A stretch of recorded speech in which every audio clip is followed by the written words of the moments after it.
Welcome to photosNtravel, a show that introduces you to fascinating places around the world. Please welcome our host and tour guide, Jonathan van Bilsen.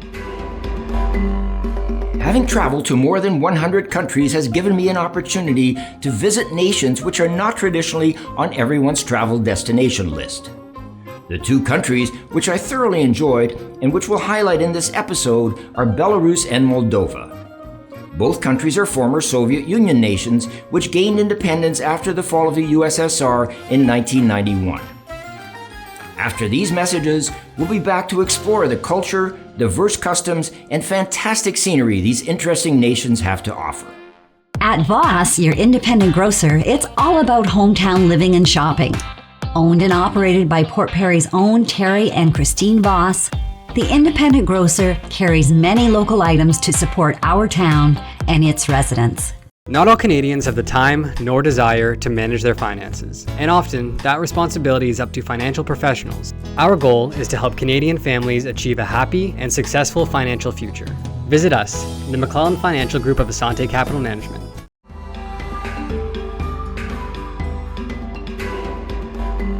Welcome back. As I mentioned, today we're going to visit the former Soviet Union countries of Belarus and Moldova.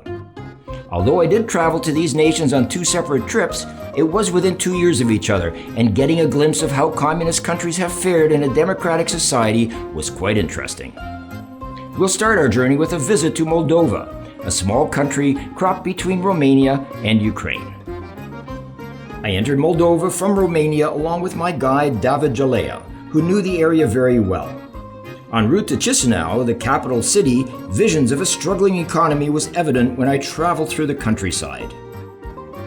Traditions and customs remained unchanged over the years.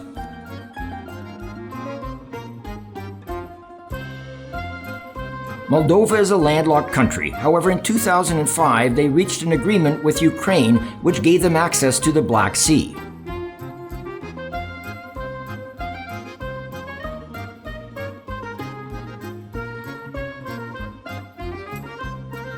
Most of the Moldovan territory was a part of the Principality of Moldavia until 1812, when it was ceded to the Russian Empire by the Ottomans. In the 1850s, it became part of Romania, but Russian rule was restored over the entire region in 1878. During the Russian Revolution of 1917, Moldavia became a state within the Russian Republic, and it became known as the Moldavian Democratic Republic. In February of 1918, the Moldavian Republic declared its independence and integrated into Romania. The decision was disputed by Soviet Russia, which in 1924 annexed Moldavia to the Ukrainian SSR.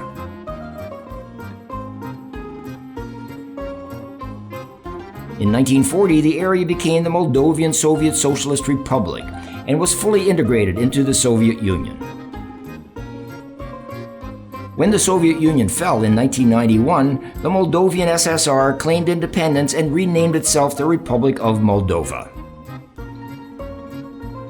The country suffered great economic loss until 2001, when a new currency was introduced.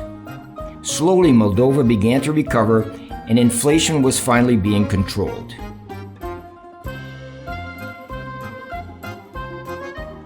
In 2014, Moldova suffered greatly during a banking crisis when the central bank took over 3 private banks and discovered immense fraud totaling over $1 billion. The Russian invasion of Ukraine is of grave concern to Moldova, and in March of 2022, Prime Minister Natalia Gavrilita stated that Moldova should rapidly move to become a member of the European Union. A formal application for EU membership was submitted that very same month. I stopped in a small village and had a tour of some of the houses.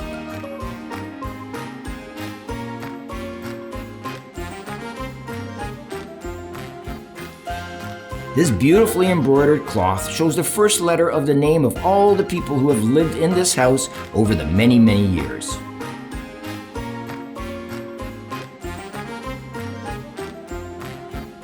I arrived in Chisinau and quickly realized that it was a former Soviet state. It is located on the river back and lies in the center of the country. With its population of just over 500,000, it is both the industrial and cultural center of the country.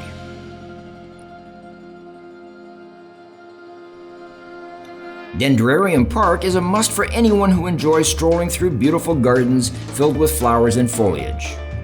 It is a chance to admire wonderful rose gardens, stop to eat some ice cream, or watch the birds around the lake. This is a great place to enjoy nature in the heart of the city, and dogs are not allowed, so you don't have to watch where you step. If you'd like a little more adventure during your walks, a visit to Valea Morilor provides an opportunity to rent a boat, partake in amusing pastimes, or make your way to a beautiful waterfall staircase that lights up at night. There's even a small beach for those who want to take advantage of the sun.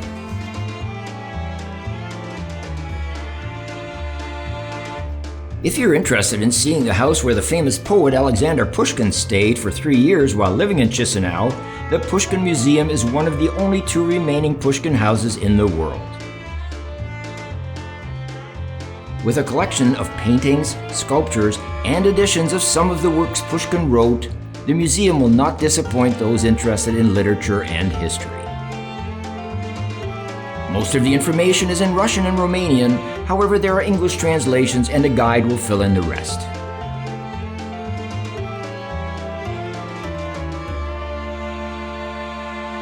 Located in the central square of Chisinau is the Nativity Cathedral, a slice of the city's religious heritage and history.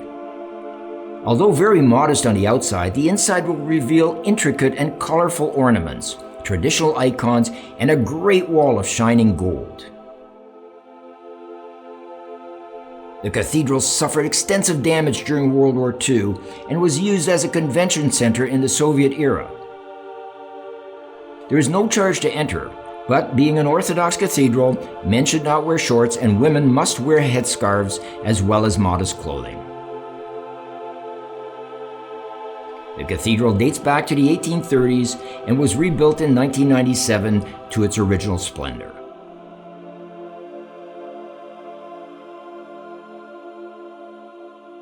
Another great place to visit in Chisinau is Stefan Salmare Park, a favorite haunt for the locals and tourists alike.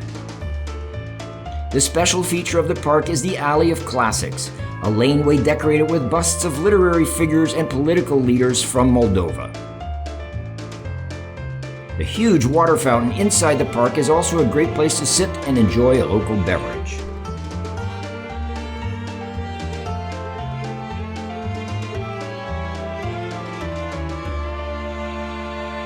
The Victory Memorial and Eternal Flame is impressive in scale, and it's an ode to the turbulent years of war this country has endured. It was built to honor the USSR's victory over the Nazis and the reclamation of its territories. The memorial has a pyramid of 5 stylized iron rifles and an eternal flame burning in its center.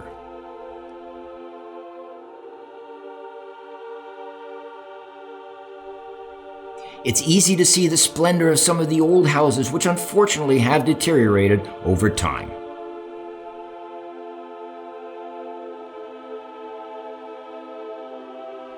I left Chisinau and made my way to Old Orhay, a Moldovan historical and archaeological complex located approximately 60 kilometers or 37 miles northeast of Chisinau.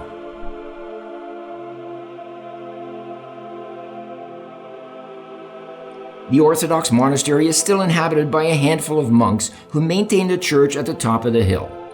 The caves underneath are still functional as chapels and contain an array of historical artifacts.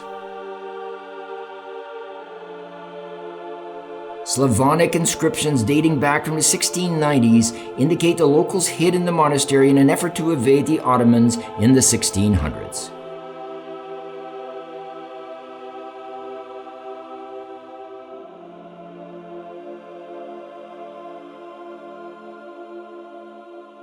Moldova is one of the most well-known wine regions in the world. However, it rarely ships to North America. I had an opportunity to visit the Molesti Mici winery, one of the finest wineries in the world. The underground wine city is one of the most important tourist elements in Moldova and attracts more than 20,000 visitors annually. In 2005, the Golden Collection of Malisti Mici Winery was registered in the Guinness Book of Records as the largest wine collection in the world.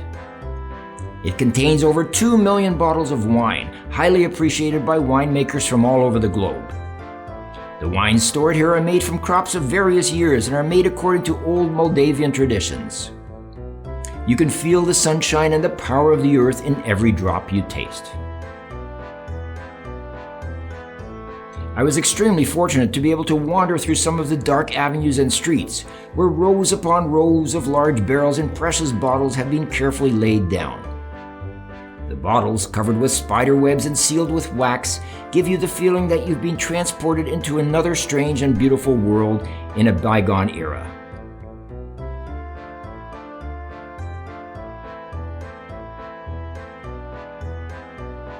The giant cellars are 80 meters or 260 feet below ground, and this microclimate is what makes the wine so uniquely flavorful. I had no idea of the full scope of the size of this winery until I was asked to step in a car and drive around the cellars. It turns out there are 200 kilometers or 125 miles of tunnels, all lined with wine bottles. I opted to walk part of the route because the quaintness of the small laneways with such names as Cabernet, Merlot, and so forth made me feel like I was strolling through a medieval city. Of course, there was an opportunity to sample wines in typical Moldovan tradition. A table laid out with charcuterie boards filled with local meats and cheeses was accompanied by many different types of wine.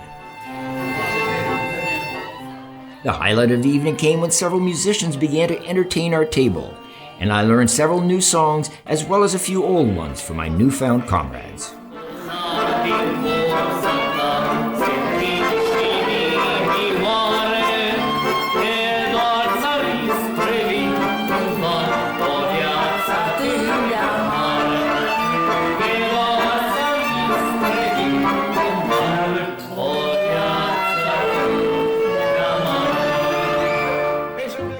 An area on the eastern side of Moldova, bordered by the Dniester River, is known as Transnistria, and it's an area that has broken away from Moldova. It's not recognized internationally, however, it may be of interest to Russia as it could be an access point into Moldova and the West. The area is rich in Soviet history, especially in the cities of Bendor and Tiraspol. There are many Soviet documents and architecture, and it will certainly help visitors understand what the daily reality was like for millions of people in the Soviet Union.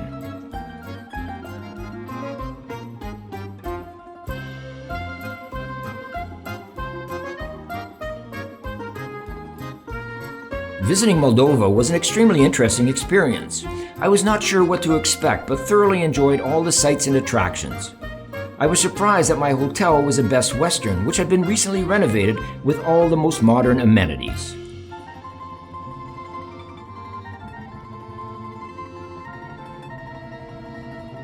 Moldova is one of those countries seldom in the news and even less often talked about. But if you have an opportunity to visit and sample some of its history as well as the wine, you'll not be disappointed.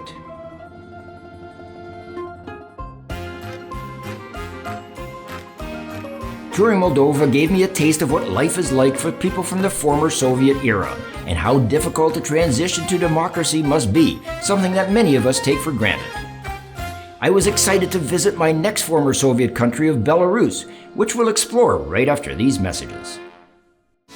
Promotional products and apparel from PP Print will create a positive, lasting impression with customers that sets you apart from your competition. PP Print, where it's about your brand. Pet Value has a fleet of services to help you and your pet live their very best lives. Visit Pet Value Port Perry for all of your pet's needs. Pet Value, your pet, your store.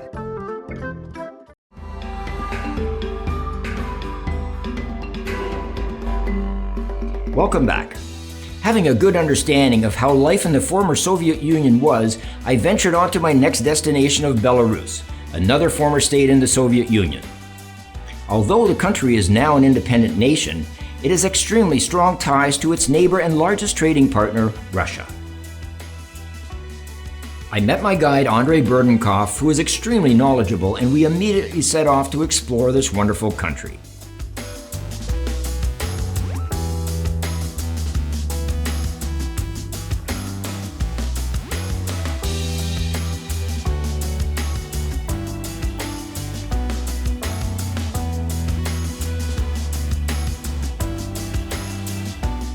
Belarus lies in the north part of Eastern Europe, bordered by Poland to the west, the Baltics to the north, Ukraine to the south, and Russia to the east. It gained its independence in 1991 when the Soviet Union collapsed, but has maintained strong ties to Russia. After I landed in Minsk, the capital of Belarus, Andrei drove me to my hotel. I stayed at a beautiful Marriott property right on the river and was pleasantly surprised by the Western amenities and comfort. With a population of 2 million people, Minsk is the largest city and capital of Belarus.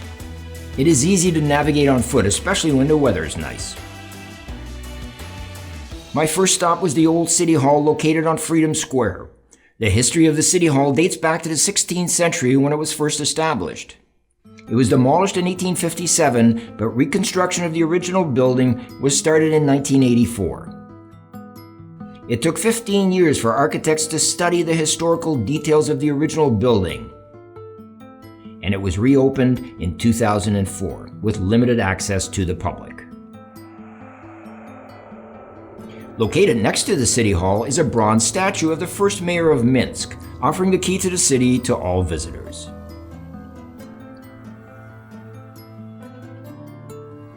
My next stop was the old town of Minsk. It was restored in 1980, so it's not very old, but it certainly gives you a glimpse of life prior to the Soviet Union. The area is small and easily explored in an afternoon. The Minsk Old Town has a collection of colorful, albeit reconstructed, 17th and 18th century buildings, which house cute cafes with small terraces and touristy souvenir shops. It is very clean, and it's also one of the few areas in Minsk which is free from modern architecture. My favorite building in the Old Town is the Holy Spirit Cathedral. It was built in the mid-1600s, and it's the center for the Belarus Orthodox Church. In 1918, the cathedral was closed, and most of the churchware disappeared. The building was then used as a gym for local firefighters. It was reopened in 1942 and renovated in the 1950s. I continued walking through Minsk, passing by some massive Soviet-era apartments, which have been repainted in an attempt to modernize them.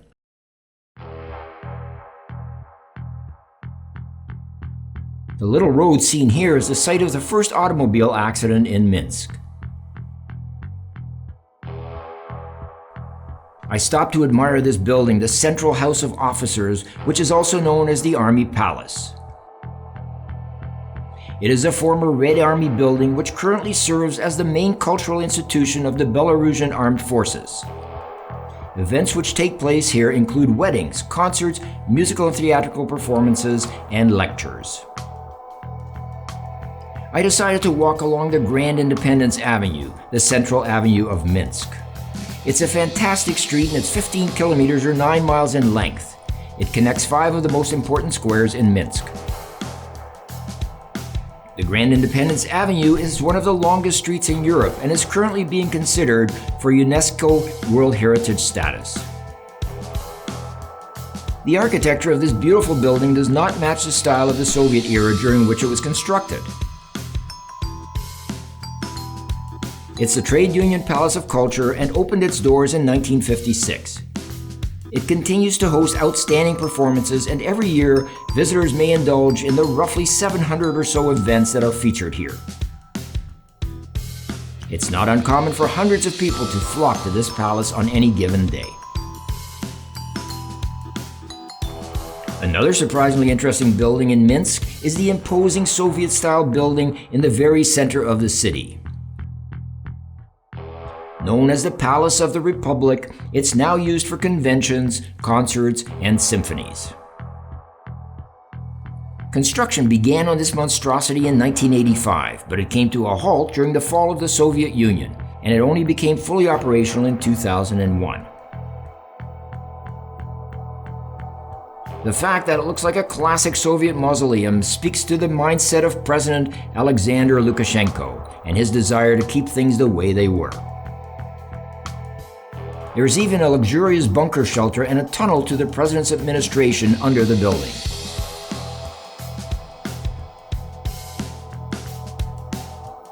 The Palace of the Republic also houses an art gallery, a small hairdressing salon, a gym, and an Italian restaurant. If you can't get inside, stick around until the evening when the impressive architecture takes on an eerie atmosphere. This building is the Presidential Palace. It's seldom seen in photographs as special permission is required to take its picture.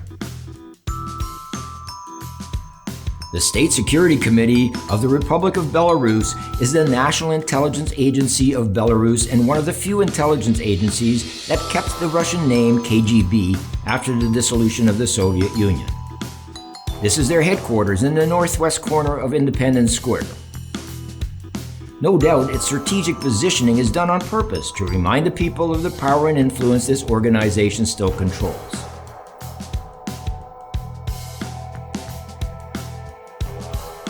More than just a quirk of history, the KGB in Belarus is formally controlled by President Alexander Lukashenko and is accused by human rights organizations of being involved in secret police activities. Fortunately, they tend to leave tourists alone.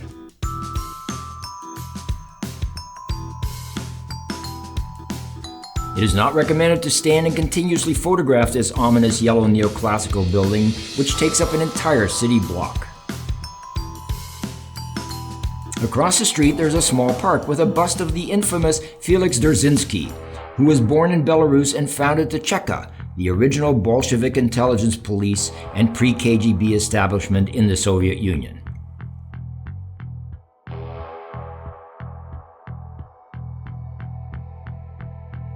Minsk has some beautiful sites such as the Red Church, the Center for Catholicism in Belarus. Officially, it's known as the Church of Saint Simon and Helena, and it was completed in 1910. I walked along Capitol Mall, enjoying some of the shops and beautiful weather, on my way to visit Government House located on Independence Square. It was built between 1930 and 1934, and it's a vivid example of the architectural style of the pre-war Belarusian SSR era.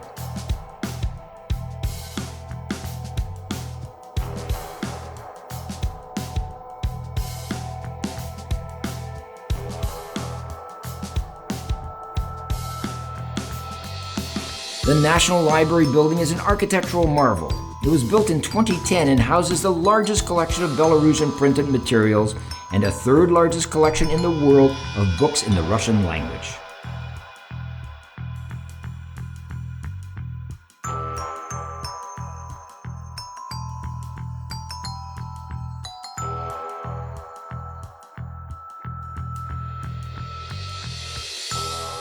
I left Minsk to visit the Ozertso Open-Air Museum Village. In 1976, a large-scale scientific expedition involving architects and historians toured various regions of Belarus, searching, examining, and transporting specimens of wooden architecture, household goods, and crafts to the site of the present-day museum. A number of expositions featuring architecture, culture, and everyday life were opened in 1987. It is a pleasant place to simply stroll and admire the history of Belarus.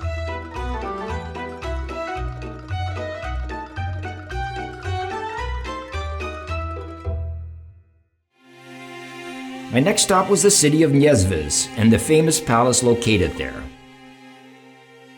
Strolling through the town was like walking back in time, as it was founded in 1223.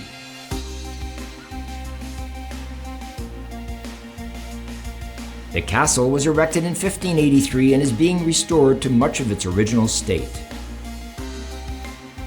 It is a beautiful building complete with a moat, and a guided tour of the inside is highly recommended. The palace was rebuilt many times and consequently has many architectural styles. In the late 19th century, Niezvi's palace was restored with one of the largest estate landscape gardens in Europe.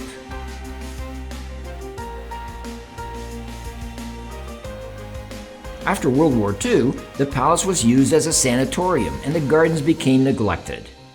In 1994, the estate was designated the National Historic and Cultural Reserve, and in 2006 was added to the UNESCO World Heritage List. Niezvi's palace is considered the most beautiful palace in Belarus and attracts thousands of visitors every year. It went through an extensive renovation program to restore it to its former glory and reopened its doors to visitors in 2012.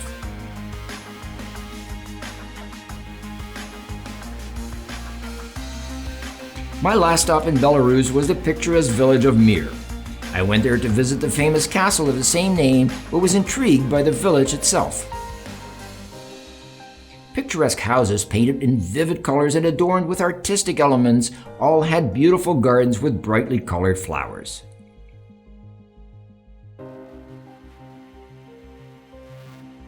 I was honored to be invited to meet with a resident who was preparing dinner outside her home.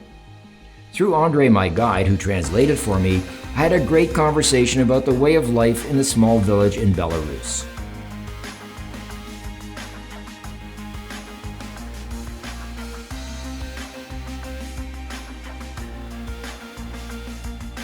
Mir Castle was built as a fortress at the beginning of the 16th century and is completed with thick brick walls, many towers, a rampart, a moat, and a drawbridge. The building replaced a wooden feudal farmstead which existed there in the 15th century.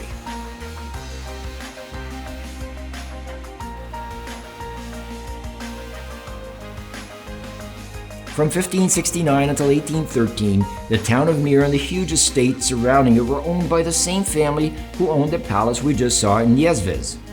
An Italian garden and church were constructed to the north of the castle, as well as an artificial lake to the south. In 1942, the castle was turned into a prison by the German-occupied forces, and in 1994, UNESCO placed the Castle of Mir in the top category of World Culture Monuments. And that ends our tour to Belarus and Moldova, two distinctly different countries united under a common bond of the Soviet Union and now again independent. Each country has gone in separate directions, but they're rooted in similar history. Visiting them was interesting and indeed a learning experience. For photosNtravel, I'm Jonathan van Bilsen. It's been my pleasure to be your tour guide today, and I look forward to our next adventure. If you enjoyed this program, please click the subscribe button and you'll never miss an episode.